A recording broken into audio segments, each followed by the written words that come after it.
All right, so we're live on YouTube now. In case you want to join on YouTube, that's very fine. But it's good to know that you are here, and I'm so grateful to have you.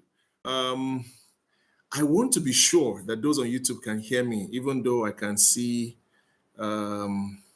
I can see my what do you call it now?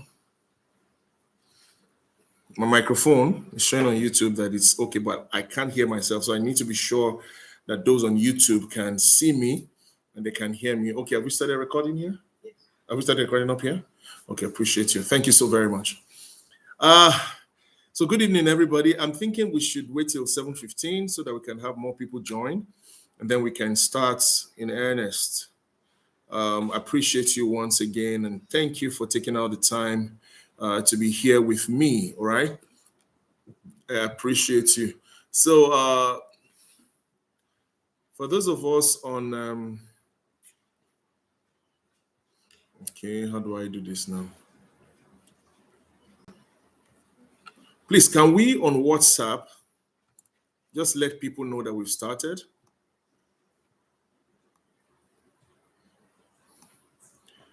Yeah, if you are in the WhatsApp group, we just want to let people know that we've started. Yes, Mrs. Pobeny, Mrs. Sabina, just help us alert our guys on WhatsApp and let them know that we've started already. I do not want this to, yeah, I do not want this to be more than an hour. But on the other hand, also, I just want us to have some, at least some time to wait for others to join. Who can help me reach out to Ruth and um, who else again? Ruth, Sophia, Peace, and her friends. They already said they were going to join today. They actually reached out to me earlier that they wanted to join, so I'm sure they have the link, right? Okay, I think we are set now.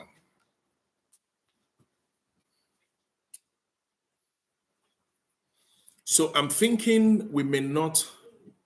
Man, I don't know. I'm going to do this. It's a lot.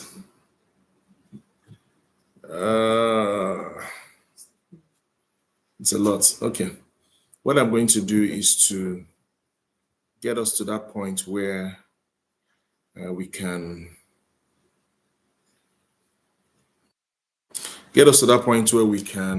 simply, ask questions and then reach a resolution. All right. Okay. I want to be sure that those that are on YouTube and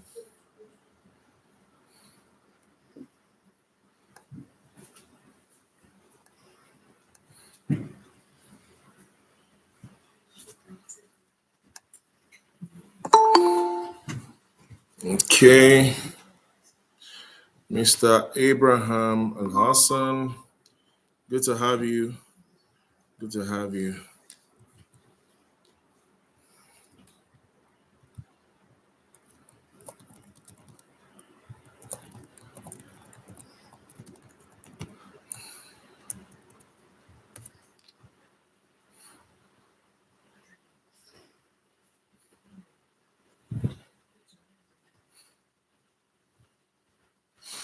All right.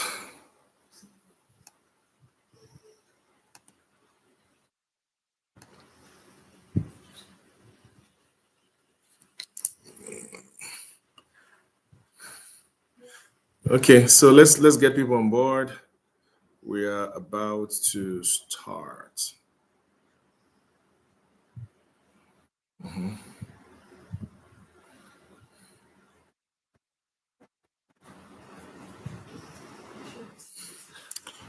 Wow.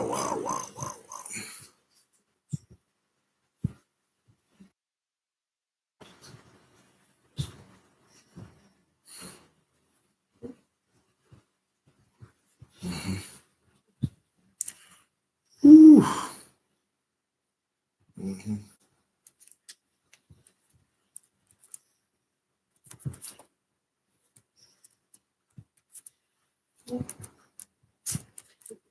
Mm-hmm.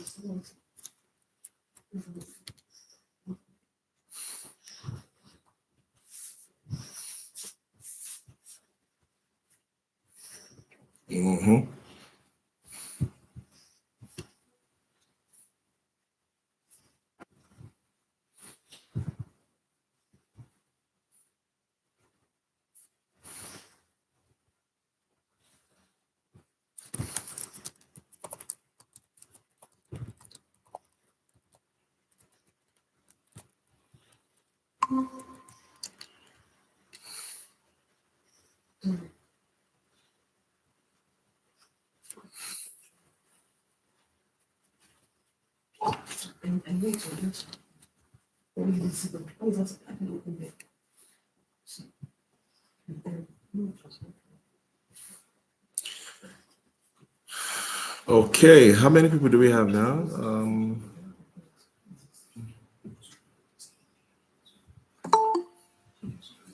Right, thank you, thank you.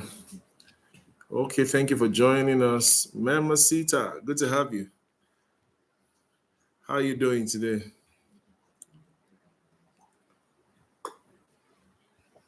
I'm fine, sir. Good evening. Good evening, good to have you.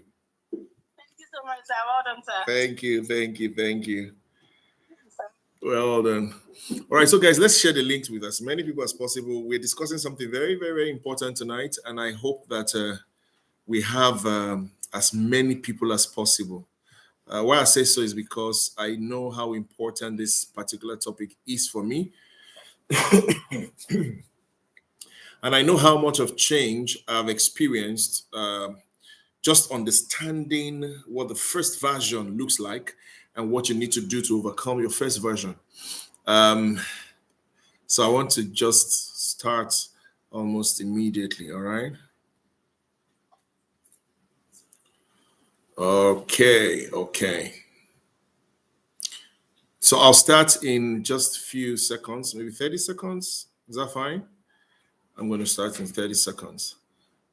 Please, any other person you need to bring on board, please get them on board. I want to start as quickly as possible and see what we're able to achieve within the little time that we have, so that we can have time to ask questions, get people to, we ask questions, we get people. Oh, thank you so very much. My honorable GM, good to have you. And every other person, thank you so much. Okay, so those that are joining on YouTube, that's fine. Whichever way you're joining is fine. I think I'm going to start right now. All right. Okay. So please pardon me. People are joining on YouTube. Others are joining on on the call. That's on the Google Meet. So as people join, I just go ahead to be adding them. Right. So please don't feel distracted. Okay. I want to especially appreciate you all for taking out the time to be here. And I'm grateful that I'm able to come to you live. It's one of the things that I'm hoping that we'll be doing going forward. All right. And the reason I'm doing this is because I see that many people are stuck in their journey of life and they're not moving forward. And most importantly, they do not even know why. Okay. And apart from that, there are people who, by virtue of not understanding the role of mentorship, are not able to quantify their lives, at the same time, not able to help themselves develop the traction that is needed to become successful in life. Many people that became successful in life understood certain things about themselves, their makeup, and were able to deal with things that are supposed to be dealt with, or to change things that were supposed to be changed, or give them an opportunity to access, or rather assess themselves, take an audit of their life, take a stock of their lives, and create for themselves a pathway that shows clear destination and how to navigate their pathway to get to that end. All right. So what I want to talk about tonight is, for me, one of the life-changing experiences that I had. Don't forget, it's a mentorship class, so I'm not going to be speaking too much as a a speaker, a public speaker. Of course, this public speaking, but beyond that, I'm going to be speaking more as one who is trying to teach, who is trying to, open up something, all right? Expose you to certain things, especially things that have changed my own life, and I am sure would change your life, okay? So please just indulge me these few minutes that we're going to be together, all right? The first thing I want to talk about is that the bulk of your life is a reflection of the first version of yourself. I say that again. The bulk of your life is a reflection, all right? The bulk of your life is actually a reflection of the first version of your life. What that means is that you are a direct product of the first version of life that you experienced, that you imbibed, that you became a part of. Okay? So when we talk about the first version, both your wins, your losses, your failures, your victories are all reflected or a reflection of the first version of your life.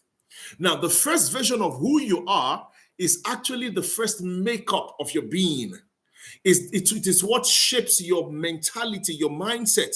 It is what shapes your worldview, all right? It is what shapes your encounters. It is what shapes how you see life.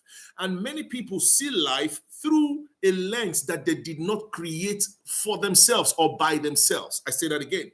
Many of us see life, or we view life through a lens that we did not create by ourselves, or we do not create for ourselves. So we either see life through the environment we grew up in, the parents that gave birth to us as our background. So I'm going to be talking about background conditioning. I'm going to be talking about social conditioning. I'm going to be talking about educational conditioning. And I'm going to talk about intentional conditioning, because it's intentional conditioning that makes you become what you should be.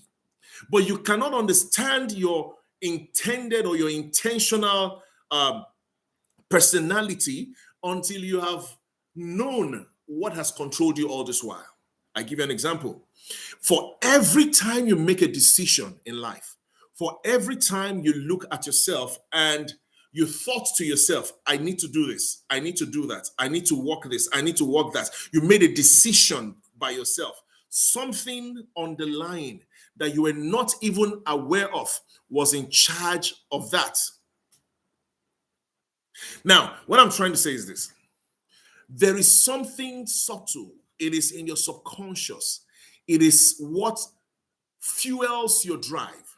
It is what helps shape your mindset. And when it comes to decision making, it is primarily responsible for the decisions that you have made over time. I want to break this down. If you are a child who grew under parents that were, okay, thank you so very much. Let me add. Oh, wow. This is amazing. We have a lot of people joining now. So that's fine. Please, let's just don't get distracted, like I said.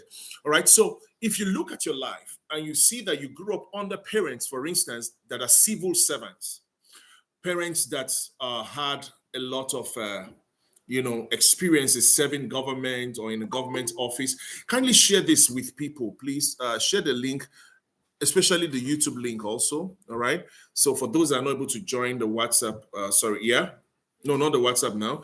The ones that are not able to join on Google Meet, we can give them, just send the YouTube channel, to put it on your page, let people join. This is going to bless someone. It's going to help someone. So let's get this done. Right. Thank you. So like I was saying, when you have parents, or you had parents that were civil servants who believed in, serving the government, and at the end of the day, you earn a living through that. Now, what will happen is that the first version of life, of doing life, the first version of success that you will have is the version that thinks that serving or working to be paid is what brings success. All right. So if you're going to ever be different from that pattern, from that, reality, then a new reality needs to come. that will shift you significantly away from that. Now, many of us have struggled with this. There are many people that I know very, very well that their worldview has been shaped by what their parents taught them. Now, such people, the moment you tell them that there's a need for you to shift, the moment you tell them that there's a need for you to move away from what used to be the status quo, what we call the status quo, it becomes difficult for them to do that. Not because they do not want to, not because they do not desire to, but because there is already an innate nature that has been formed. There's a reality that has already been formed by the first version of life that they received. So if you received that kind of first version, where your first version is parents who were civil servants, they will tell you that go to school. When you go to school, you will become successful. You graduate with flying colors. You remember those words, right? You graduate or you pass out with flying colors. There's these flying colors that we always talked about or we always heard about as children, right? So you grow up, what do you call that now? You graduate with flying colors so that you can get a good job, right? So when you get a good job, you can now have a good life, okay? Only for us to grow up and realize that this first version of life that we received did not exactly give us the kind of success that we needed. So our realities are shaped by the first version of life that we encountered. Now, can I tell you something? Your relationships right now and what is happening in your relationship is a replication or a replica or a reflection of the first version of relationship that you ever experienced. Oh, yes. Now, let me tell you. Young people or people generally who grew up under parents that were very, very loving, very accommodating, very open-minded, naturally grow up with that. It's the first version. It is what controls them. So somehow you see them, they're very open, they're very liberal, they accommodate people, they love people. It's just like that. Check it very well. The first version of relationship they received was that of love, of liberality, of tolerance, of being there for one another and all of that. Now, one of the things that I realized also when I got married is that I had a very strong value when it comes to family. So I have very strong family values, not because I developed them from somewhere or I read them in a book, no, but because this is the first version of relationship, of family that I understood was a closely knitted, all together, people who cared for one another, people who were always there, people who will come home once it's 6 p.m., all right? Because we all had to be together. We all had to eat together. We watched movies together. We had, what do you call it now? Our times of laughter together. When there was no light to watch movies, we cracked jokes. Now, when you see my children, sometimes I'm trying to remember. Someone saw me with my children, and the way they hold me, they tap me, we're always hugging each other. Now, if you're close to me, if you know me very well, one of the things you know is that somehow I love hugging people. It's just in me. Why? Not because of any other thing. It's my first version, right? So when I see people, male, female, I just hug. Okay, now it will be very, very, funny for you to think that this guy is hugging me because he loves me. No, I love everybody. As in, what I'm trying to say is that hug that I hug, okay, it's my way of showing that I accept you. That is who I am. That is the first version that I received, and largely from my own parents, because I was hugged as a child, so I hug people. Okay, it's a way of showing that I accept you. It's a way of showing that I love you. It's a way of showing that, yes, you're a part of me. Okay, now that is not to say that others that do not do such are not also loving. No, but the first version is what controls us. Oh, I'd like to let you know that the reason why you have won, the reason why I'm saying all of this, because so you don't begin to think that your first version is all negative. No. There's certain positivity in the first version that you may have imbibed, or the first reality that you experienced. There are some that are negative that needs to be changed. There are those that are positive that you need to continue to grow and to strengthen. Okay? So when it comes to the first version, one of the things you need to understand about the first version is that the first version of yourself, all right, is an installation that you did not deliberately put in. If you're a tech person, of course, that word installation should be a global word now. It's an English word that every one of us should understand. Your installation meaning the setting that was put inside of you. This installation, most times, is responsible for your outcomes in life. I say that again. The installation, the first version that you received of life, the first realities you experienced in life have become what has shaped your worldview, what has shaped your relational tendencies, what has shaped your drive for success. All right. I give you an example. I come from, because of the conservative nature of where I come from, I am not outgoing. I do not know how to pursue things with zest. I do not know how to push myself to get things done. I had to learn it. I had to break that first version. The first version of me says that, see, just be good, just be nice, do things well. Good things will come to you. If it doesn't come, it's not yours. Oh, I suffered, though. Oh, my dear. See, I suffered until I now started realizing that if I do not deliberately move, if I do not push, if I don't get violent, when I mean violent now, not negative violence, but positive violence, to get restless, to get aggressive at gaining certain things, there are certain things I will never get in life. So the first version of me would have naturally, sat back. I had to break the first version of me to be able to come up with UpLift. Oh, yes, it was that serious. And guess what? One of the things that God would do for you is to pair you up with people who will naturally push you, or who will naturally be different from that first version. So I am now married to a wife who believes in doing. You don't sit down and believe that something will come to you. You don't sit down and just hope that something will come to you. So she pushes me. Now, what happens is that the first expression of my response to that kind of push was resistance. I would resist it. Now, I'm using myself as an example so that you can learn. Don't forget, it's a mentorship class. Now, you are going to learn from this because it's going to help you.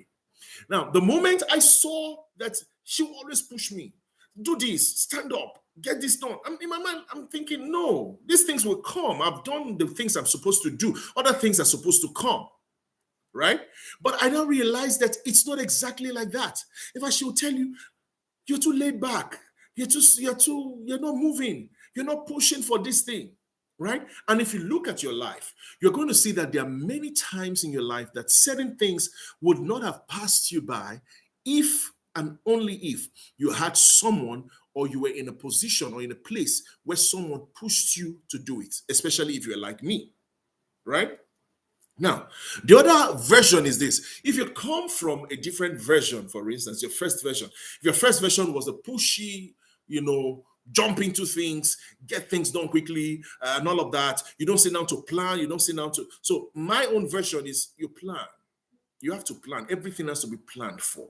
You have to strategize.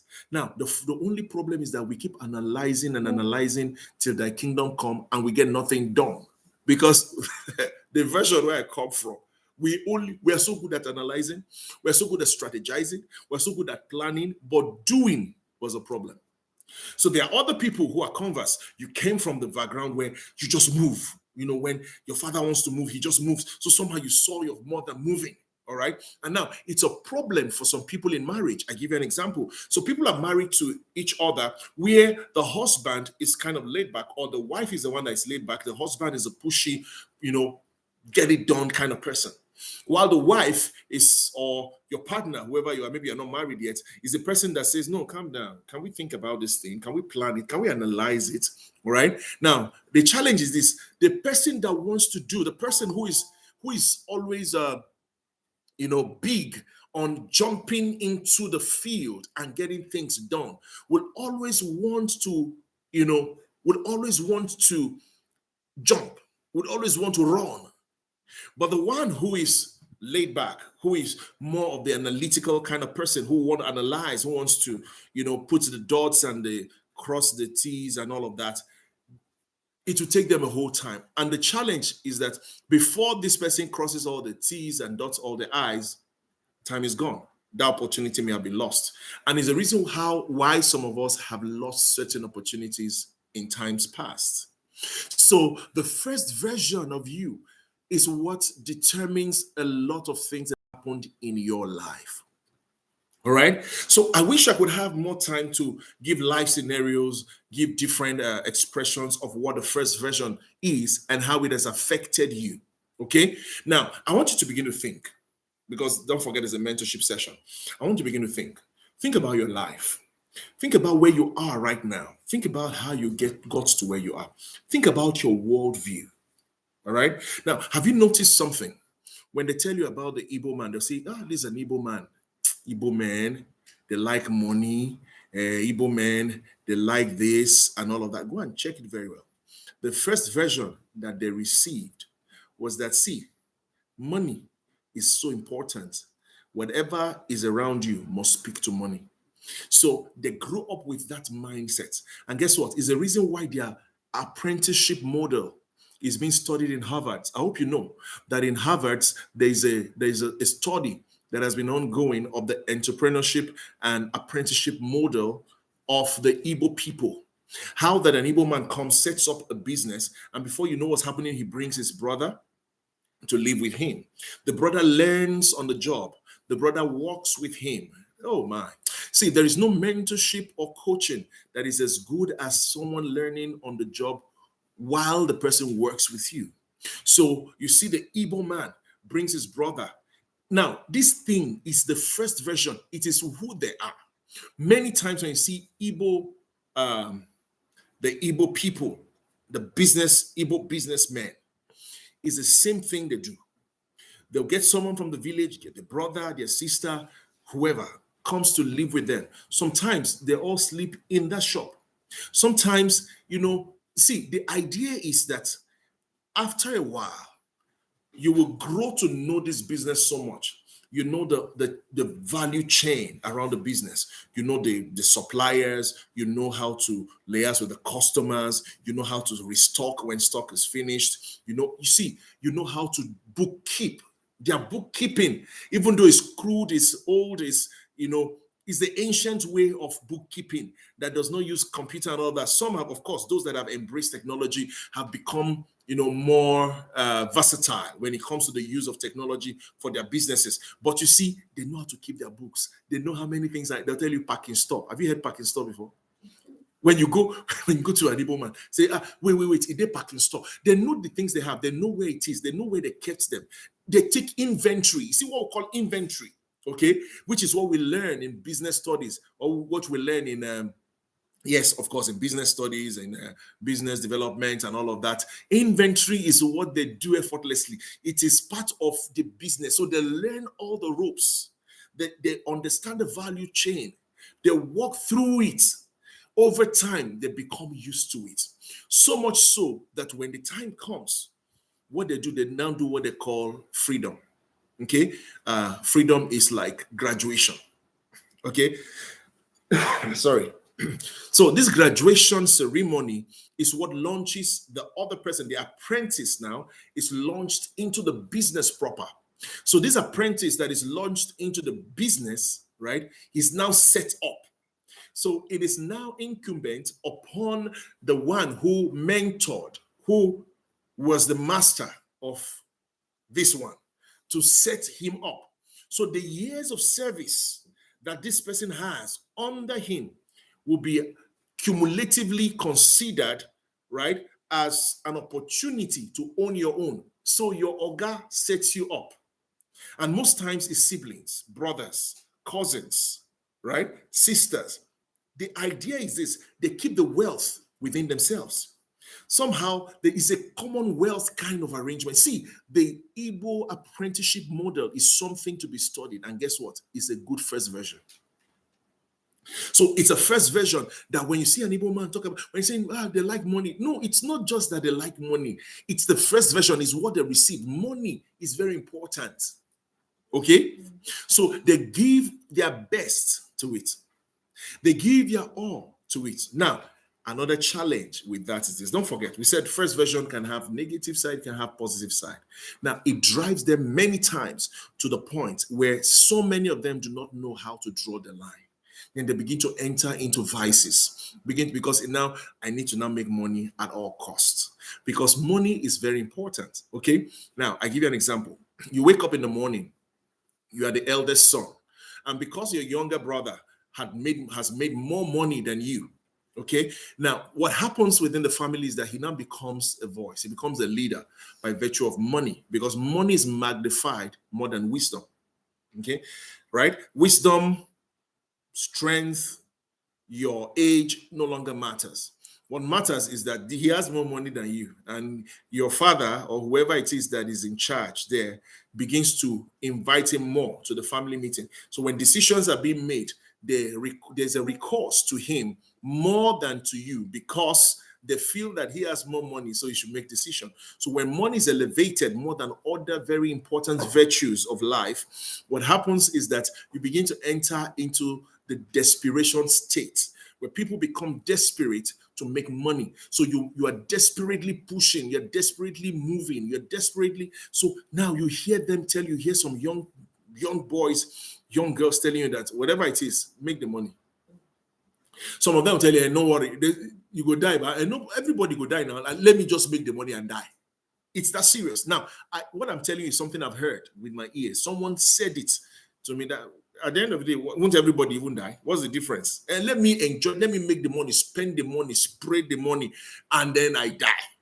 Right? So they are okay with that. They just feel that as long as they've made that money, that is what so there's an elevation of money such that money so superior, carries a superior place, has a place of superiority over other stronger virtues of leadership, of strength, of comfort, of joy, of togetherness, of bringing people together. Just name all the kind of virtues that you can think of. When money is elevated above, when money is elevated above all of these, what you will have is desperation. And guess what? It is some people's first version. So when you see some people, the way they drive to get money, the way they are pushing, the way they, as if they want to die getting this money, they do not mind entering into things that are, not good, because something has been installed in them. The first version is money is everything. So now it's the same thing with us. If you begin, that's why I say take stock. You take stock of your life. Look at the way things have been with you. Look at the things you've been able to accomplish. Look at the things you've not been able to accomplish. Check very well. There is an underlying thing that may be responsible, and it will not be far from the first version that you received. What was the first version that was communicated to you? Now, when you're even relating with other people, have you heard some people that say, don't relate to these people, oh, they are wicked, oh. They'll tell you, somehow you just grew up with this mindset that people from such places should not be related with. Now, you can have friends from other places, but not those particular people. The reason is because someone installed something in you. The first version that you received about those people is that they are bad. Now, let's even drive it home. One of the reasons why many young people are not even married right now, young ladies, young guys, and all of that, they're not even married right now, it's not because of any other thing, but because the first version that they received was not good. So if you have someone who grew up in a family where father and mother were always fighting, quarreling, no peace, no joy, no togetherness, they don't look forward to getting married. It's just the first version of marriage that they got. Right? Now, there's some people that when they are dating you or you are dating them, the only thing they are thinking about, they suspect you. Have you seen people? Have you seen people that are suspicious? They just suspect you. Okay? They are suspecting you not because of any other thing, but because the first version they received was bad. So something inside of them tells them that there is this, thing around marriage, that if you are not careful, men are like this. Men, don't trust men. Oh. So naturally, you're just meeting this lady. You don't even, you don't know me. Already you are They'll call you like so a particular time just to check. They are not checking on you to know how you're doing. Something inside of them tells them that somebody has told them, don't trust man, no, don't trust man. By so time to so time, that's what he is doing. And they will call you, how are you? Are you alone? They're asking you, are you alone? The idea is not to find out whether they want to know whether that's it. They are suspecting you already. You just met me. You don't even know me. You're already suspicious of me. It's the first version. And our first version, from marriage to relationship to life. Now, it will even shock you in your academics. Have you realized that even in career, a lot of the choices that we've made were made in relation or or from the bottom, from the expression of our first version, right? Now, when you have a first version, for instance, you see people that they grow up in family where the father is always reading, mother is always reading, the children will always be reading. So you just see them book, everything is book everywhere there. Book. They cannot even see, some of them can't relate with people. They just read books, right? Now, there are some other people that is play, everything is play, family is play. So they grow up to play. So they will keep playing through life. Do you understand? Except something is altered in that first version. They keep playing through life. They just, everything will be play. They're in church, so pastor is saying something serious, they'll be playing. They're in they'll just say something that will make everybody laugh. There's something that they've gotten inside of them, and it is that, see, this life is not that serious. It's their first version. So when we begin to dissect this, you realize that there are many ways, right? And I don't know, I'm not seeing a lot of reactions here. So I'm not going to take too much of time. What I want to do now is to delve into, I've tried to dissect what first version is. Your first version is basically that, initial installation, that's programming that you have received at the very first. And let me tell you why it is so powerful. The first, most times, determines the rest. I say that again. The first, most times, determines the rest. Oh, this is a powerful statement. You want to tweet it, you want to keep it, you want to write it, you want to whatever, but please just help me note it down. The first will always, most times, determine the rest. The reason why certain things in your life has continued is because the first shaped you. Your first version shaped your worldview. Your first version shaped your mindset. Your first version shaped your relational life. And you are seeing your life going in that trajectory because the first is most times responsible for the rest. It's the reason why whenever you want to start something, you want to start a family, you want to start a job, be careful of the first. What I'm trying to say is this. See, I understand that you have not worked before, but you now want to work.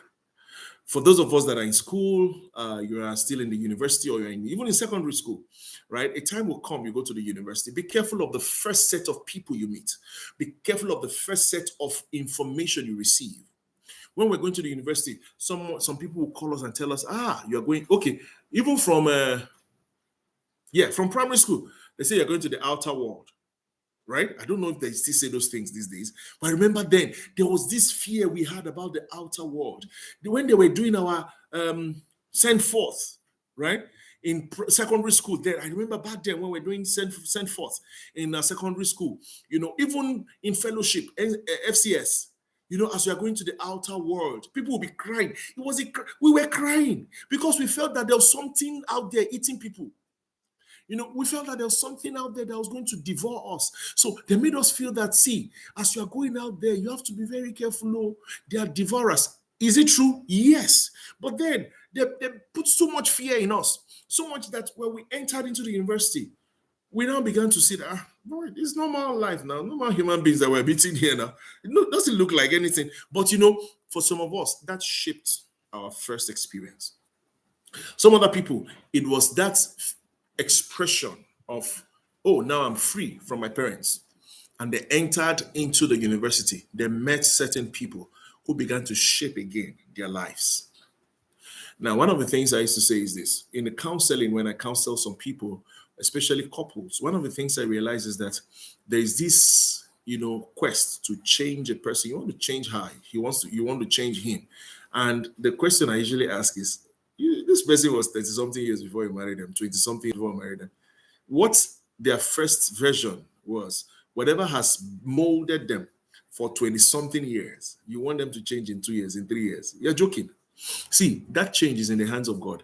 Can you just focus on embracing the difference that they come with? All right. If there are things that they are weak at, be the strength or help them to develop strength or help them through those weaknesses. But never put in your mind that you can change a person. No, people change when they receive information, when they receive some level of truth. It is those kind of truths that we give, for instance, through this medium. I know as I'm talking now, there are many of us who are already thinking, could it be the reason why many people say that you are timid? Check it well. Your timidity didn't just come like that. It's the first version you received. Some are aggressive in life. They're just aggressive. They want to move. They want to push. There is this gra in their blood. Go and find out. It is their first version. How do you overcome your first version? Number one, recognize. Please, we've entered into where I want you to begin to right now. We are almost getting to the point where you ask me questions. Number one, recognize what your first versions are. The first version of your relational life, your first version of your worldview. How do you see life? How do you see this world? When we say worldview, we're talking about perspective to life. Okay? When you see some people who are global in their mindset, go and find out. They had parents who are well-traveled. Exposure opened them up. So much so that their hearts, their minds became enlarged. They can relate with people. They are not afraid of white, black, mongoloid, concoloid, wherever you are. They just don't care. They can relate with you without stress. Why? There's an installation in them. Their first version opened them up to a wider worldview. Now, for you, you're timid around certain people. You're timid around certain things. When they say, let us do something, you know it. You can't raise your hand that you want to do it. Something inside of you pulls you back. Why would you be the one to talk? It is what your father told you that time. You forgot. He was telling you that you talk too much.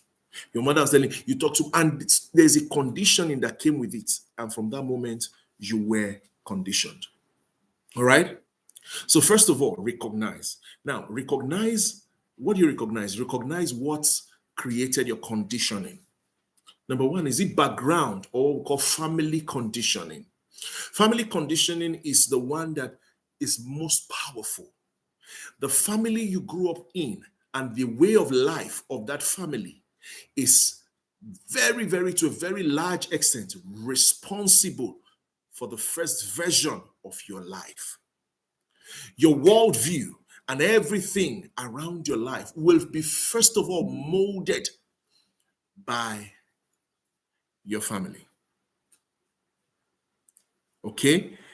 Oh, is there a calling going on WhatsApp? I want to be sure, please. I'm seeing people, I don't know. Is there a call link on WhatsApp?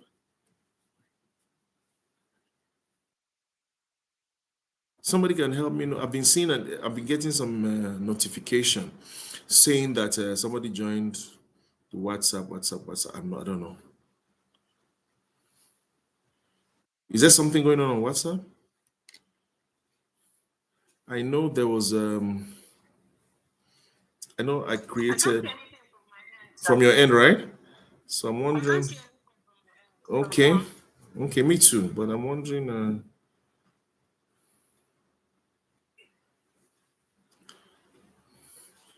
okay.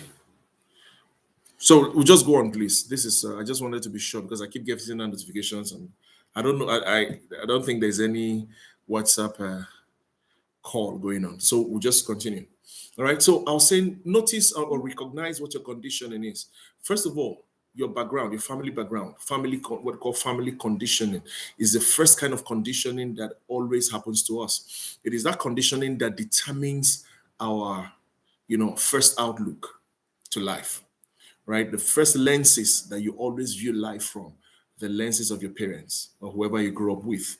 Some of us didn't grow up with our biological parents. Some grew up maybe uncles, aunts, or in places where we're not naturally related with them biologically. But you grew up in such places. Now, what happened is that those people that you grew up with, your immediate closest family, formed your first version. All right. So many of the things that you're seeing in life now are traceable to where you grew up. So your family is the first conditioning. All right. So we talk of family conditioning. Secondly, we talk of environmental conditioning. Environmental conditioning is also responsible. Environmental conditioning is, we always talk of nature and nurture, right? There's nature, there's nurture. How many of us have heard about nature and nurture? I'm sure you, especially those of us on, yeah, you've heard of nature and nurture. Beautiful. So nature basically talks about your inherent essence, who you are as a person, your personality type and all of that. That's one came with you. All right. But then there is the other one that did not come with you that you picked up. That's nurture. Nurture has to do with the things that come from conditioning. Okay. So when you see a lady who grew up with a mother, for instance, especially if you're a single mom, and the mother has taught, or she saw her mother fending for herself, fending for the children, standing up like a man. That lady naturally grows up to have that same kind of trait. You see her want to conquer. You see her want to push. In the turf where men are playing, she dares to play. She plays there. Same thing with a man. A man that grows up with a mother, for instance, right? And the softness of the mother, the coolness, the love, the pampering, and all of that makes him grow up. What happens is that we call such an over-mothered child or over-mothered boy, an over-mothered man. So some of those kind of people grow up to now become men who love, that's tenderness. They become tender, they become soft. You see those kind of men, they're always very soft, they're soft spoken, they love to be cared for, affection, attention, all of those things are very important to them. It is not because of any other thing, it is the conditioning. Don't forget from the background. Now, environmental conditioning has to do with the environment where you grew up, the environment that formed your first version. If you grew up in a place like, I don't know, we always heard about it. I've never been there, and I'm not sure. Maybe I passed through there. I think I passed through there once. The place they call Ajegunle. Ajegunle is in Lagos, right? I know I've passed there a couple of times, but I don't really know the place. I never lived there. But, people keep saying it's a ghetto, it's a rough place. People live. If you come from that kind of place, you lived in a place like Oshodi and environs around that. Or you lived in, what's the name of this place? So, Papa Jao. That Surulere. No, not Surulere. Please, if you can help me. Papa Jao is Mushi. Thank you. If you grew up in that kind of a place, there's the natural tendency because of environmental conditioning. Environmental conditioning will make you to naturally, be that kind of, you have a bit of roughness. You're streetwise. And guess what? They are really streetwise. You can't cheat them easily because they grow up with, they fended for themselves. It was a tough environment. It was a survival of the fittest. You have to be fit. You have to be wise. You have to be smart, right? So they grew up in those kind of environments. So environmental conditioning made them to be. So when you see them, they're in your office. You're together with them. You don't just know why every time something is going to come, everybody's going to get it.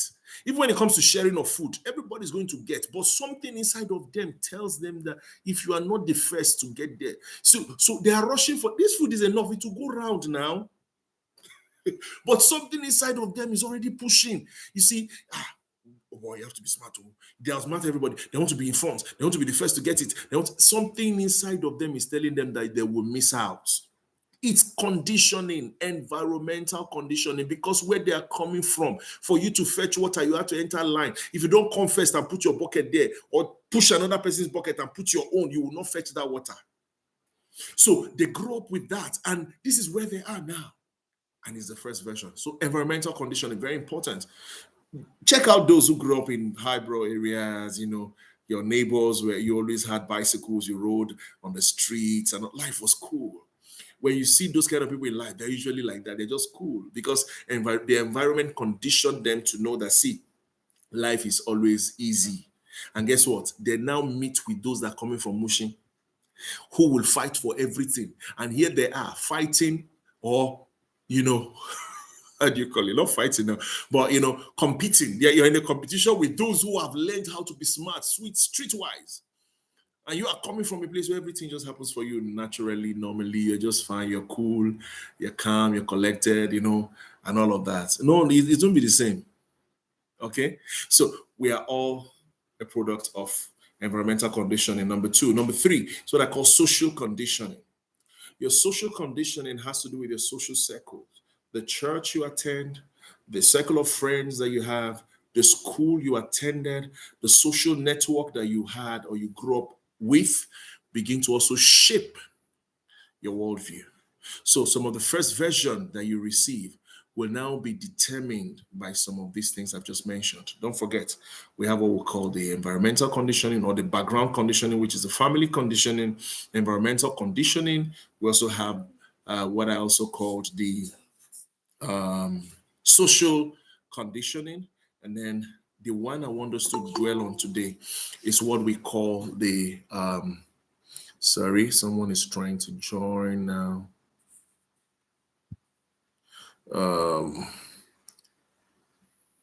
Yeah.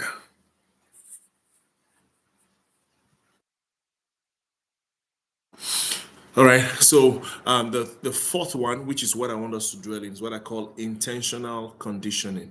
Now, intentional conditioning is when you take responsibility for your life. That's why I said, first of all, for you to overcome your first version, the first version of yourself, whichever it is. Okay. So I'm going to leave this on YouTube. I'll share the YouTube link. For those of us that are joining now, you've missed a lot. We've said a lot of things, so I can't go back again, right? So what we'll do now is to, I'll leave the link there. You can go over it, okay? Just get what you can get from it. So I'll share the link with us. All right. So yeah. So like I was saying, when you've understood or you've recognized what is responsible for your conditioning or what's responsible for your first version, is it a family or environment or social, because relationship and all of that comes through social and all of that. So now you're relating with your world through these avenues, and it has formed your worldview, your perspectives in life. So for you to be able to break loose from, especially if it's negative, if it's positive, why not? Now, don't forget, like I said, your first version does not need to be negative or must not always be negative. There are times that it's positive. So if it's positive, it's something you should strengthen. If it's negative, it is something you should overcome. And for you to overcome, what you need to do is, first of all, recognize it. Recognize it. Number two, seek contrary education. Now, what that means is that, don't forget, it was a kind of education that brought you into this first version. You either learned it from your father, your mother, your family, your environment, you learned it from, but now this is where you are. This is who you have become. All right?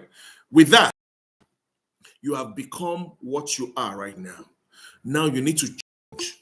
So for you to be able to change, the best way to change is to create a new reality for yourself, a new conditioning for yourself. And you create a new conditioning by getting into a new set of information, a new set of knowledge, a new set of program. Because don't forget, it's the programming that made you like this.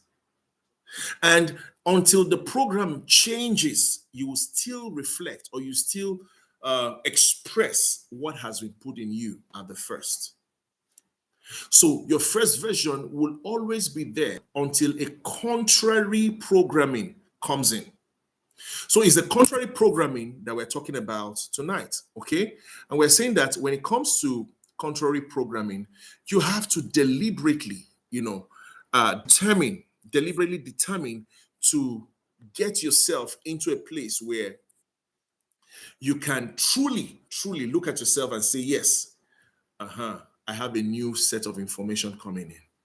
For instance, when you have a place where maybe you are the kind of person who is laid back, okay? Now, one of the things you need to do is to bring into your, let me use yourself, maybe you're like a computer now, into your system, a new set of program, a new set of codes that will reprogram you. It doesn't happen in a jiffy. It does not happen overnight. It happens over time. Did you get that? Should I say that again? Your intentional programming, which we call your intentional conditioning, will not happen in a jiffy. It will not happen at the click of your fingers. No, it will happen over time. So you have to constantly feed yourself again, all over, with what you thought or what you think right now that is needed. Now, is the reason why I started reading certain books that started pushing me, for instance, because I knew I was laid back. I knew that I could analyze, I could think things through, I could be very analytical, I could be very, very, I could plan, but I wasn't good with moving. I wasn't good with pushing. I wasn't good with running. I was laid back. So I had to bring into my system a new conditioning by introducing myself to books, to seminars, to opportunities. Now, what I started doing was I started learning from a lot of people. I started learning from, in fact, I'm going to come to that point, which is mentorship. I'm going to come there. One of the strongest ways to break free from your first version is through mentorship. Because now you need a figure who constantly speaks to you, who constantly opens you up, or constantly shows you the way to break away from whatever it is that has held you bound. Right? So mentorship is one of them, but I've not gotten there. I'm still talking about your set of information. You need a new set of information. You need a new set of programming. And programming, there are codes. For those of us that are in IT, you know that you send codes and all of that, put them into the system, then they determine the outcome of that system. So the system is able to do a specific thing because a new set of code is put there. What are the codes you are getting in right now?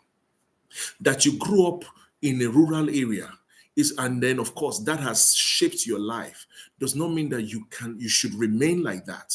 What you should do is now to break free from it by getting into your system a new code. So what books are you reading? What seminars are you attending? Who are you speaking to? What are you learning every day? Don't forget, first of all, you have determined, or you have recognized what the problem is. So you now look for what is contrary to that problem, what is going to bring a new set of information there. Number 3 is mentorship. You need mentorship. You need to embrace mentorship. Mentorship many times does not come through reading of books. You cannot say because I read this man's book is my mentor. No, that's the mentorship. Okay. Now, what the book can coach you. The book can expose you to certain truths or realities. But what the person would do for you, right? If the person was your mentor, is to help you go through the process. Because it now becomes a place where you are meeting, you are talking, you are discussing. The person knows what your challenges are. That's a mentor. He knows what your challenges are. He's able to help you grow through them. He helps you to, maneuver, to navigate your way through those problems until the solution comes. That's a mentor. So you need a mentor in your life, especially when you have discovered that this particular part of my life needs mentorship. Right? So before I started business, I realized that, when I started my business, I had a lot of challenges. And one of them was that I didn't know how to build people. So I'm doing things for free. I was doing so many things for free. I'll write business plans, beautiful business plans. And, at the end of the day, I didn't get anything for them. I was doing it for free. Now, not because I didn't want to charge, but because I just didn't have the courage. Okay. So I needed a mentor who would help me understand. And the moment he began to speak to me, introducing to me a new set of information, like I said, codes into my system.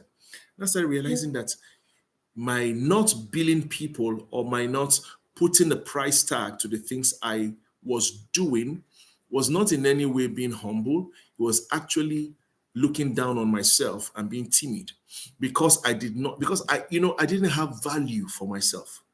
So I needed to learn how to have value. I needed to learn how to, value myself and the things that I had to offer. All right. So yes, that's how it works. That's how it works. So I talked about mentorship. Number 4, change your circle. Oh yes, change your circle. If you want to alter the version of yourself, a particular version of yourself, maybe it's relationship, maybe it's career related, or maybe it is even the way you see life. You need to change yourself. You need to re-engineer your association.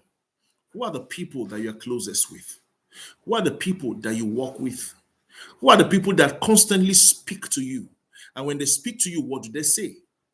Now, you need a new set of associates who will speak with you, speak to you, help you understand life from a different perspective. Now, when that happens, you realize that, so you see, when you have people that constantly telling you, I give you an example. You've never traveled out of the country, you don't really know much about how things work out there. And here you are living with people who do not also understand all of these things. So you are just in the midst of people who are like you, right? Nothing is going to change. But the moment you change your cycle of friends, and you get to you now begin to get yourself into a new cycle where your friendship or your relationship, your associates begin to introduce you to a different way of life. You now realize that life begins to change for you also. Okay. Now, when you relate to people who are well traveled, for instance, the way they speak is different because exposure has broadened their mind. Their worldviews are different. When you meet with people who have had relationship or talks with or had businesses with people from all over the world or different parts of the world, their worldviews are different.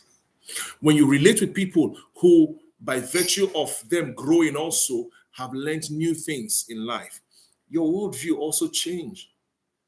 Now, don't limit yourself to, some of us are so loyal. If you're like me, I'm a very loyal person, naturally loyal. Now, it took me time to begin to edit my circle of friends. Now, I didn't throw the other people away. Like I said, I'm a very loyal person. But I realized that I needed a new set of information, new set of people who would, help shape where I was going to. So I started seeking for them. I sought for them in different avenues. Sometimes I go for programs and I meet some people. I'm like, oh, I love the way this guy talks. Before you know it, I become friends with them and we begin to talk. We now begin to relate on the same level. Sometimes they invite me. I remember the other time they invited me for a birthday. I've never been to that kind of a birthday party. You won't believe it. Now people go for birthday parties, but it was a different one. What's a different birthday party is the type I used to watch on TV where people, you have gala night, people sit down. I've attended galas, but this was a different experience of a birthday, younger people like me, and I met young, prosperous young guys that are doing well, they spur me up. They push me. There's this thing you want to also achieve because you're seeing people achieving. Change your cycle. Change your cycle. I've said 4 things now. Number 1, recognize what is responsible for the conditioning that has made you have this first version of yourself. What is responsible for your first version? Recognize it. Number 2, after recognizing it, reintroduce into your system a new code, a new programming that alters the old. Number 3, get a mentor, someone that can help you navigate through life. See, I'm telling you the truth. Have you noticed that some people will tell you they meet someone that is from a particular place with them and say, huh, the way you are talking, are you from so place? I've seen some people, for instance, that, maybe they came together from, where do I say now? There's a particular way they speak. Maybe their slangs and all of that. Maybe Port Harcourt, let me use that as an example. When they meet themselves, someone, when they talk, wait, are you from Port Harcourt? Did you say Port Harcourt? There's this thing. It is like that. Now so it be. Growing up there has conditioned them. And I said 4 different conditionings. I said number 1 is family, or what we call background conditioning. Secondly, is what we call the environmental conditioning. These are the things that are responsible for your first version. Number 3, I talked about social conditioning. And then number 4, I talked about the intentional conditioning, the one that came through your studies, your deliberate actions, your push. And that's what we're working on right now. To deliberately condition yourself so that your first version is not what is ruling you, but a set of new system, a set of new programming that determines what you do, so that your winning now can be very intentional, can be deliberate. All right. So that your winning in life now can be intentional, can be deliberate. You're no longer depending on that first version of you who that was controlling you before. All right. Right. I wish I could use someone here as an example. I don't know her conditioning. I don't know where she comes from. I don't know what her life is. But one of the things I know is that she's a go-getter. I love her for that. She's a go-getter, right? I don't know, maybe her father was like that, her mother was like that, or she grew up in an environment where people push to get things done. But if your own first version is not like that, your own first version is to sit down, you're laid back, you're like a disciple, you do not know how to push for things, you'll be in trouble. Because in this world, nobody's waiting for you. Like I told you, I came from such place. I won't be doing uplift today if I remain like that. Because I'll just keep analyzing, I will never step out. That is how to work things out. So I've said 4 things. Number 1, recognize. Number 2, reintroduce new set of rules. Number 3, receive mentorship. And then number 4 is what I just finished talking about now, which is what? Re-engineer your cycle. Re-engineer your cycle. I'm going to stop at this point and wait for questions. You have any question, you can unmute yourself and ask me questions. And then we can continue from here later on, right? Maybe through the week, we'll continue the conversation online on the various platforms, the mentorship platforms on WhatsApp. If you have not joined, please ask for the WhatsApp link. Please ask for the link so that you can join and be a part of the mentorship community. Is that okay? Yes. So I'll just give this opportunity for those who have questions. You want to ask question, you have something to clarify, or something, a gray area, or you have a reaction, whatever it is, please. The floor is open. The floor is open so that we can begin to close.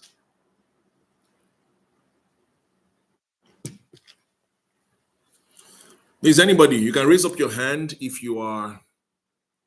Let me see. For those of us that are on.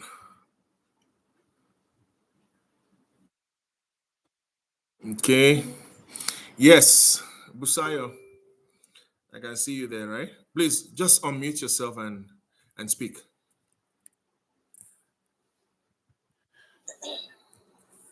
My voice is not that clear. No problem. Just go ahead. We can hear you. Good evening. Yes, sir. You said changing of cycle. Yes, please. Sorry, can you please enlighten me on that? Because if you're saying changing of cycle, is it maybe okay, like my situation now, I stayed with my other sister and I told you about what happened the other day. Yeah. So if you're saying changing of cycle, are you trying to say that forcing yourself out of that situation? I don't really know how to put it, but in my own knowledge, is it that fighting your way out, or just be calm, let things work out the way it's going to be? Now, yeah, so it's a combination. Thank you for that question. So what she's asking is if I need to change my circle of friends or my association, all right, do I need to fight my way through? Okay, for instance, she lives with her sister, all right, and stuff like that. So basically, I understand that kind of setting. Now, let me explain to you when I mean your cycle. Now, who are the people that you call your friends? Who are your associates? Some of them may be your colleagues at work. Some of them are not even your colleagues. They may just be friends that you grew up together with. And somehow there is a bond that has bonded you guys together. So much so that you can't even live without them. You know, they form your mindset. They rub off on you and they determine to a great extent how your life has turned out. Now, what you're supposed to do is to begin to find a new set of associates. Now, let me explain something to you. There is this, especially if you're a loyal person like me, and Busayo, I can see that you are coming from that kind of perspective. You sound like someone that is you're a loyal person. You like to be loyal. You don't want wahala. You like to love people and just, you're like me. I understand. Now, one of the things you should know is this. If your cycle has not spurred you, if your cycle has not pushed you forward over time, if your cycle has not helped you to gain ground and gain ascendancy in life, see, your loyalty to that cycle or to cycle of friends, when I'm saying cycle now, I'm talking about cycle of friends, all right? Your loyalty to the cycle of friends that you currently have, who are responsible for the version of life that you are having, will never ever amount to your success until you change them, except you're deciding that you want to remain there. Now, that is also different from you when you live with a particular person. I give you an example. In your own case now, there's a difference between survival and success. But survival is a mode. Success is a strategy. Now, what I'm saying is this. Survival is something that you must first of all consider before you now begin to talk about your success.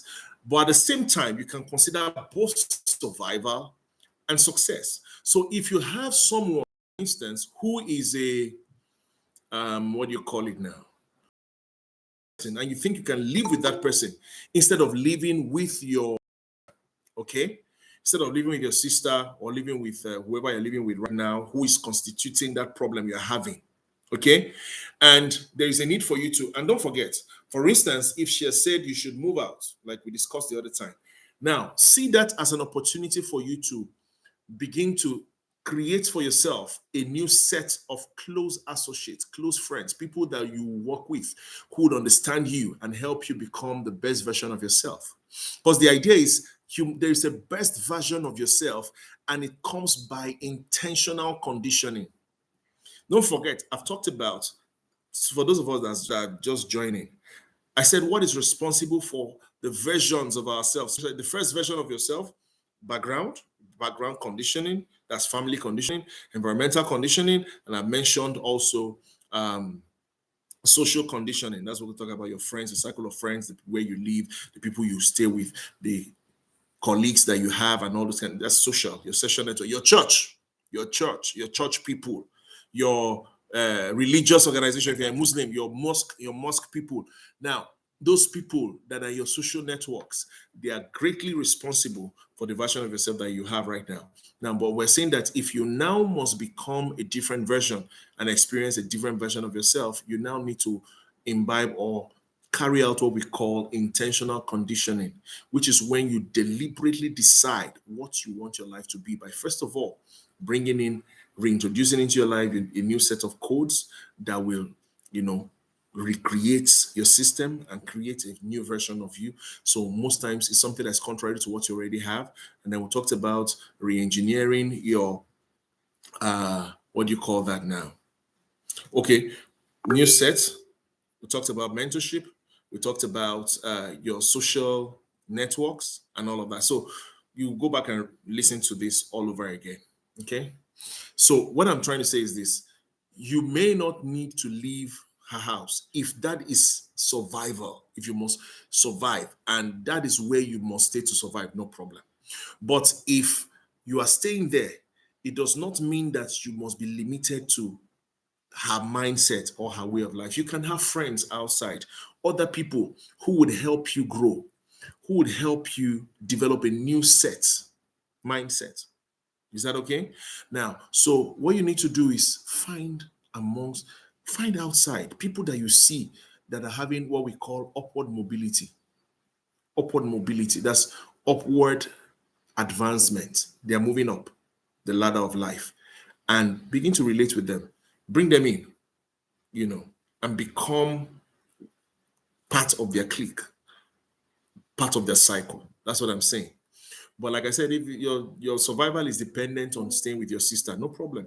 But if that is the case, then also ensure that outside that you have a circle of friends or people that are spurring you up and are strengthening your resolve to become better in life. So let's have you. Did I answer your question, Busayo?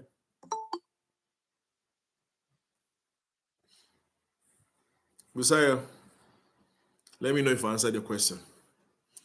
Okay, Yes, let's sir. have you. Thank you, sir. All right, thank you. Adoga, let's go, sir. Christopher, let's go, sir. Let's have your question. You can unmute yourself.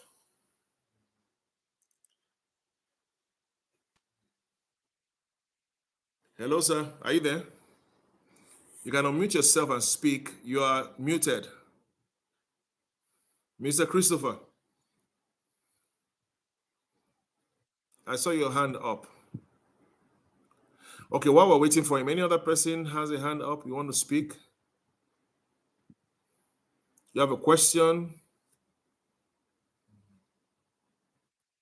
Anybody like that? You have a question? You have So, Mr. Dogger Christopher, I can't hear you. I don't know if you are there or you're trying to speak. If you have not unmuted yourself, you won't be able to speak. And I'm not sure if I can unmute you by myself.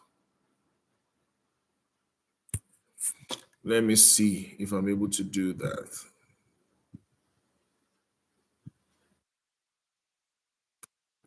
I can't. So you have to unmute yourself and speak. But while we're waiting for him, any other person has a question you want to ask? Because next week we'll be dealing with something else, different topic altogether. I want us to exhaust this. So through this week, we can continue discussion online. That's on the WhatsApp platform, right? We can continue discussion on the WhatsApp platform while we wait for next week. We'll start a different topic. We'll begin to work on a different topic. Yes, please. Any other question? If not, we want to bring this session to a close. Okay. So before we bring the session to a close, I'd just like to ask that we just introduce ourselves. We'd have done that at the beginning, but because we didn't all join at the beginning by 7 o'clock, I'm thinking, should we make this 8 o'clock or 7 o'clock on Sundays okay for us? Or should we make it 7:30? Because I know that many people joined around 7:30. Should we make it 7:30? Should we make it 8 o'clock? Suggestions. Let's have your suggestions, please. Anybody, you can just unmute yourself and speak if you want to.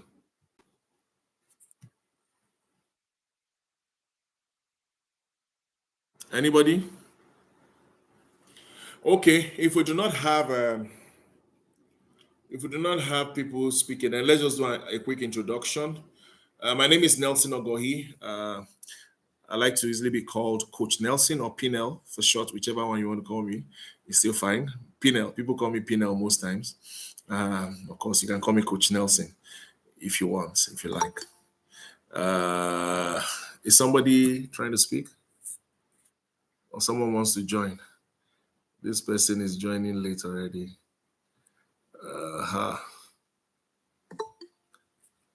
Wow. People are coming when we are already closing. I do not know how we're going to do this, but welcome though. Welcome. I think from maybe next week we would have to do a bit of a change of time. Please, someone help me. I don't know. Mrs. Sabina, can you help us put the YouTube link on this call so that those who are just coming can just go back and watch it. You can watch it on YouTube.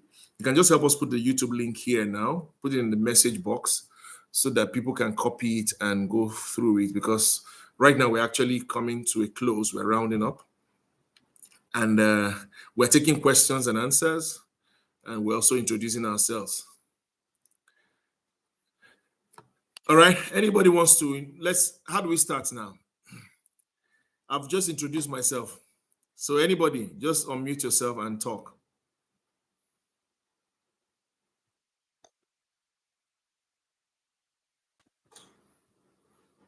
Can you hear me at all? Can you guys hear me at all? Yes. So who is talking now? So go ahead and introduce yourself to the community. Let's have you. Good evening.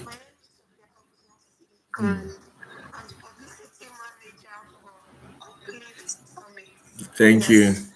Thank you very much. Thank you very much, Sophia. Good to have you here too. Sophia is in charge of publicity for UpLift International. She's one of our go-to persons. All right. Okay, Adoga Christopher, it looks like you are talking now, sir. Good evening, sir. Good evening. What happened earlier? I was trying to. I was finding it very difficult to unmute myself for reasons I did not know. Oh, sorry about that. So maybe I will just introduce myself and maybe send you my question. No, you can go ahead and just if the question is okay, you can just go ahead and ask. Okay. Yes, just introduce yourself and ask. Thank you so much for the enlightenment. I'm feeling tinglings all over my body right now. I can't even explain it, sir. Wow, amazing. Yeah. The question I wanted to ask is when you were teaching us, you made mention of us taking responsibilities for our lives, and then under recognizing what our first version is, you talked about social conditioning and all of that. Yeah. I am a very, very reserved person, sir. If you don't push me, I would not do anything. I could know something, but I'll be very, very shy. I'm naturally scared of people. And how do I break free from such kind of share? Because there are most times I know I am better. I know I can do it. In fact, I know I even have knowledge, but when I get around people, I become so scared.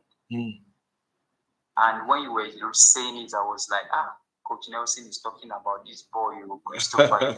Can you imagine? Even though, yes, I attended the UpLift, first, the UpLift 1.0. Summit 1.0, yeah. Taught me, yes, it taught me a lot. I'm opening up a little. So do you know that even my boss in school, I'm scared of him.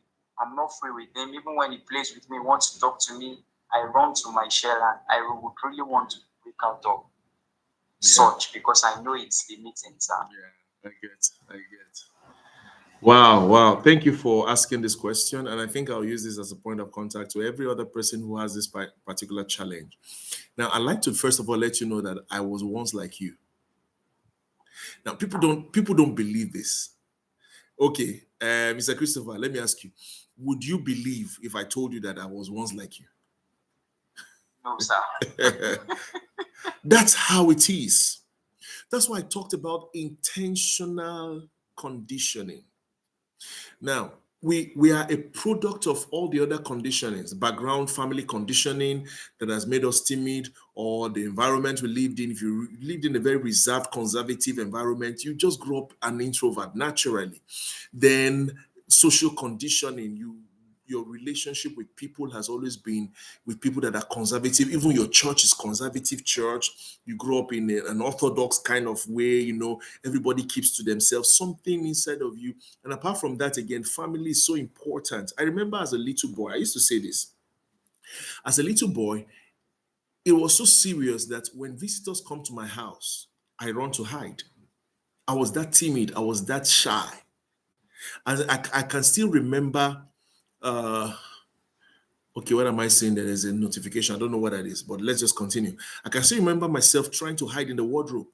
As a little boy, as a young boy, I used to hide. I'll go hide in the wardrobe when people come to my house. They came to visit us. But me, I can't even come out, And I'm seeing one of my sons he wanted to start showing that thing. I had to push him out, right? Now, this is what happens. When you find yourself, now I'm happy that you've recognized. And don't forget, the first thing is to recognize. Recognize your first version and what is responsible for that first version. Now that you have recognized it, now that you have the understanding of this first version of you, which is shyness, timidity, that's the word. You're timid around people.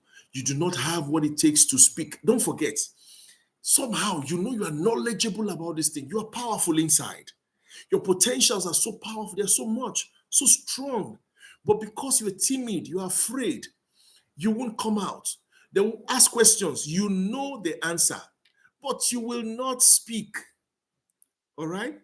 Now, the challenge with that is you will begin to have yourself, there will be too much potential and less of manifestation. Too much potential, less of, what do you call it now? expression. You won't be able to express yourself the way you should. What do you do? Sir, I've mentioned what you should do already. One of the things I want to quickly recommend to you is begin to get yourself more information about how to step out. You can go online, in these days of AI, getting books, or even if you type, sometimes you type, what do I do to break free from timidity? You'll be shocked the kind of materials that you're going to get online. That's number one. Number two, you need a mentor. Number three, you need an accountability partner. These three are very important. An accountability partner helped me. When I entered into the university, I realized that I was timid. But when I write, people see my writing. I'm like, oh, you wrote this? I'm like, yes, I did. But how come you don't show that you can write this? You don't show that you have this capacity inside of you. The truth was, yes, I didn't show it because I was timid. I was afraid. But then I had a friend. His name is Conrad. That's why I talked about your cycle. Who is in your cycle right now? Conrad was never afraid of anybody. He was not your extrovert, but no, he knew when to stand up. He could speak. He knew when to talk with people. He knew, he was socially more opened, right? And less conservative than I was. Now, I made him my friend immediately. So I would spend most of my time in his room. And the funny thing was that he gave me that opportunity. He became my accountability partner. Now, your accountability partner is that person that helps you, you can open up to, you can speak to. It could be your colleague. It could be someone. It could even be that particular person you're saying is your boss in school or your class, or rather in your place of work, that wants to open up to him one day and say, sir, do you know that I'm struggling with things like this, right? And I see that you find it very easy to do this. How do you do it? You'll be shocked. He will even tell you that, hey, I know, I actually know, just I didn't want to say anything. I know I've been seeing you. I know you are like this. And then there's a lot inside of you. Before you know what's happening, always be around him. When you see such people, be around them all the time. The natural tendency is for you to begin to align yourself and move or migrate in the direction of those that are like you. But the idea is this: if you must break free, you have to go contrary to your natural disposition, to your natural conditioning. So you now begin to look for people that are outgoing and then become friends with them. Somehow, by virtue of being friends with them, they'll also open you up to being, to talking with other people and meeting other people. And then the third thing is what I said: get a mentor, an accountability partner, get resources. Resources are very good for you, right? Like I said, go online. AI is amazing now. Just go online and type it in: how to break free from timidity. You will be shocked as to the number of resources, whether books, even videos and all of that you will get. And the moment those videos come and all, begin to work on them. Some of them will come with exercises you need to do. For instance, if you have a mentor can tell you, today I'd like you to do a list of, or between now and so time, do a list of 10 people. If I am the one, I'll give you that, or let me just give you that. It's something you need to work on now. Between now and the end of December, make a list of, or I give you a target, 15 new people that you must meet. Now, when you meet them, tell them who you are, tell them what you do, right? And just tell them you just want to get to know them. Can you do that? Yes, sir, I can. Please, 15. And all right, sir. Not these 15 are not people you are used to. They have to be people you're not used to. Okay, sir. So we can get the results later, yeah? Yes, sir. Beautiful. Thank you so much. So we'll work that out. Let's start from there. Other things will follow. Okay, sir. Appreciate you. I appreciate you more, sir. Thank you so much, coach. God bless you. All right, so let's have other people. Any other person has a question? If not, let's just go ahead. Just introduce yourself. Let people know you. You're on this platform. Next time, I think we'll start by 8 o'clock or we'll start by 7:30 so that we can have more time. If you have not joined the group, I don't know if Mrs. Sabina has been able to help us put it.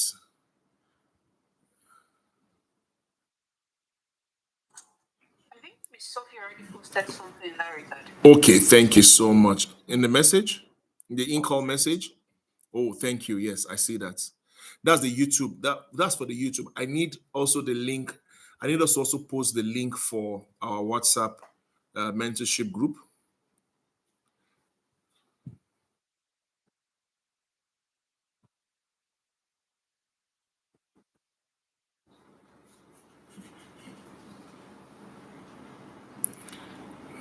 All right.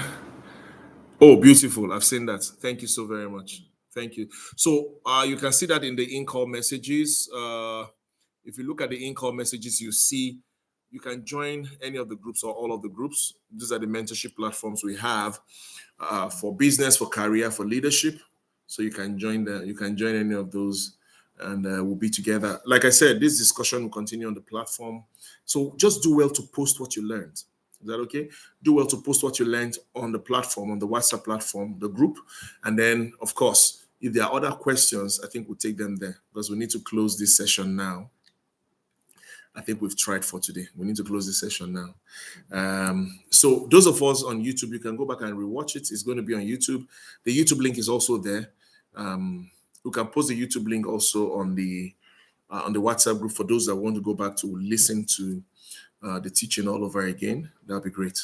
Okay. So in the absence of any other thing, I think we can bring this session to a close. Good to have you, Lawale. Lawale is one of our contact persons from Ibadan. That's Oyo State. Thank you so much. Good to have you, Lawale.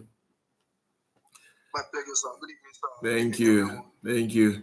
Halima, good to have you. Fala Homi. Fala, good to have you. I think I saw Ewele earlier. I don't know if he's still there, but appreciate you all. And thank you for... Thank you. Who else have I not called? Of course, Adoga, thank you so much for being here. Ruth, I didn't know you've been here. You've been quiet. Ruthie, that's our programs coordinator for UpLift International. Good to have you. I'm seeing some new people, and I'd like you to introduce yourself. I see Damilola, I see Amogo, I see Ashaye. Can you just quickly introduce yourself? I see Oscar also, if I'm right. Can you just introduce yourself, let the community get to know you? Can we go that? Amogo, Ashaye, any of you? Damilola? Which of Damilola is this? Okay, go ahead, please. Yes, I can hear you. Okay, Ruth. Oh, beautiful, Mamacita. Thank you. You came through her. Oh, beautiful. Good to have you. Good to have you. Thank you for joining us. All right. Appreciate you. I didn't get that. Yes, you did, but it's fine. You can catch up on the YouTube link if you like. All right. We said a lot already. Oh, the YouTube link. Oh, really?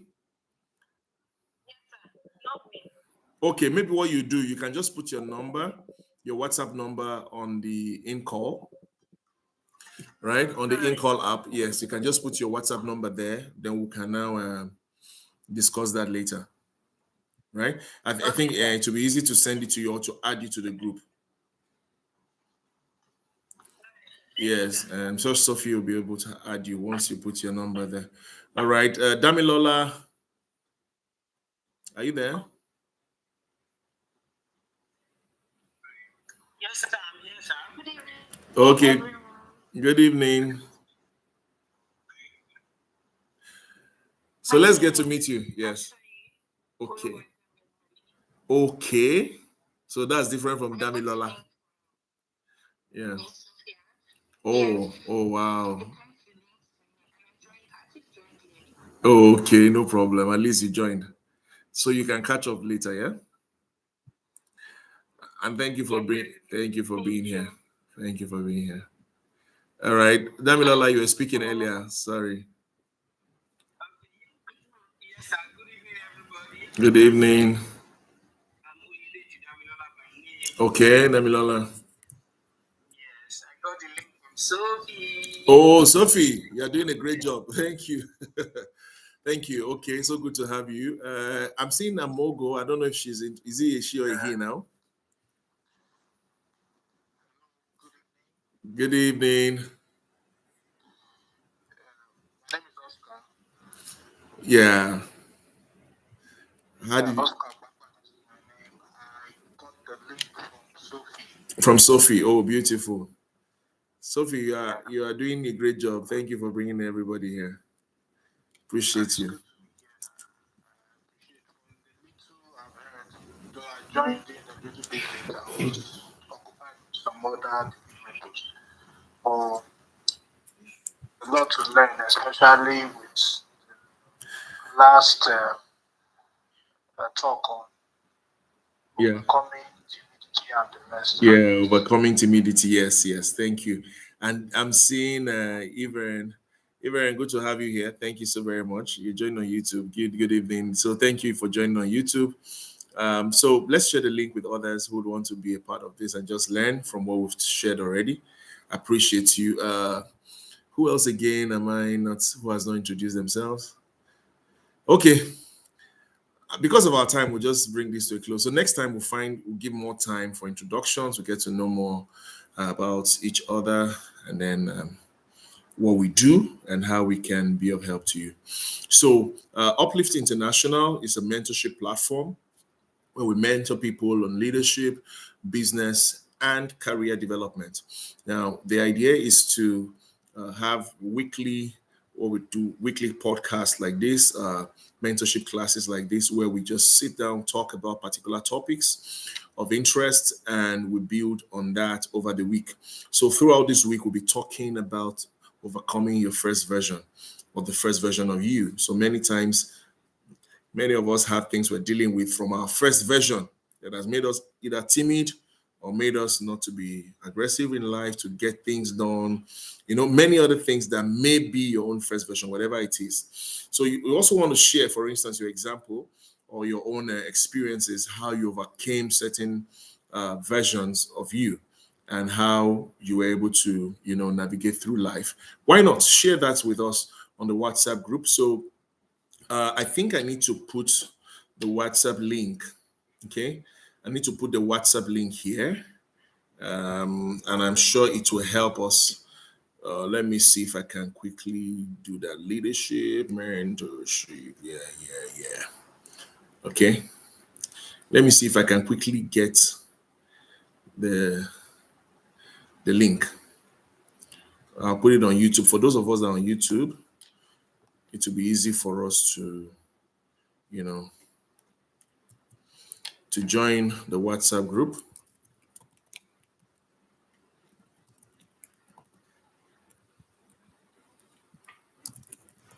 Okay, so I've just put the WhatsApp mentorship group on YouTube. For those of us that are joining on YouTube, you can easily join that, and I'm sure it'll be fine from there.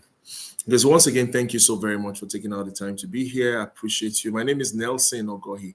I've always told you can either call me P-Nel or you call me Coach Nelson. Whichever one is okay for you is fine with me. All right. So I'll see you again next week, Sunday. And this time around, I think we'll do 7:30 or 8 o'clock, but you get the information ahead of time so that we can all join and start early. Now, the reason why we stayed this long actually was because we had people joining late. So, had to keep going over a few things. But next week, 1 hour max, we should be done and we're out. All right. Thank you so very much. Appreciate you all. Have a wonderful week ahead. And I hope to hear from you. Don't forget, join the WhatsApp group, and then the discussion continues on WhatsApp. We'll be talking more about that. Thank you very much, and bye for now. And have a good night.